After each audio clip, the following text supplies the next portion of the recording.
அனைவருக்கும் வணக்கம். பிரண்டை பொடி அரைக்கிறதுக்காக ரெடி பண்ணி வச்சுருக்கிறோம் பாருங்கள்.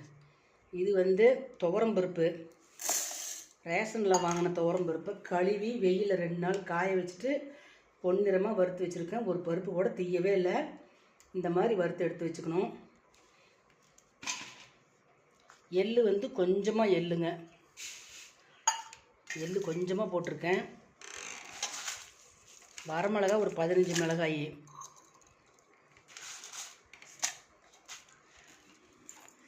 உளுத்தம்பருப்பு இதே கப்பில் 2 கப்பு போட்டுக்கிறேங்க. பொட்டு உளுத்தம்பருப்பு, வெள்ளை உளுத்தம்பருப்பு 2 கப்பு போட்டிருக்கேன்.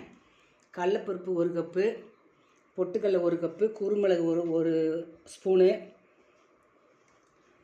உப்பு கொஞ்சம் போட்டிருக்கேன், பெருங்காயம் கொஞ்சம் போட்டிருக்குங்க. பாருங்கள், வெந்தயம் கொஞ்சம் போட்டிருக்கேன். வெந்தயத்தை வறுத்துருக்கேன், பொன்னிறமாக வெந்தயத்தை வறுத்து.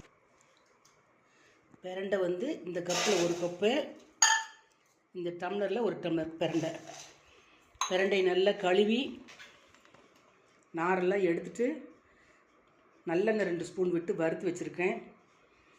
நல்லா வறுத்துருச்சு. நல்லா ஒன்றா போட்டு அரைச்சிக்க வேண்டியதுதான். கல் கொஞ்சம் போடணுங்க. தேங்க்யூ.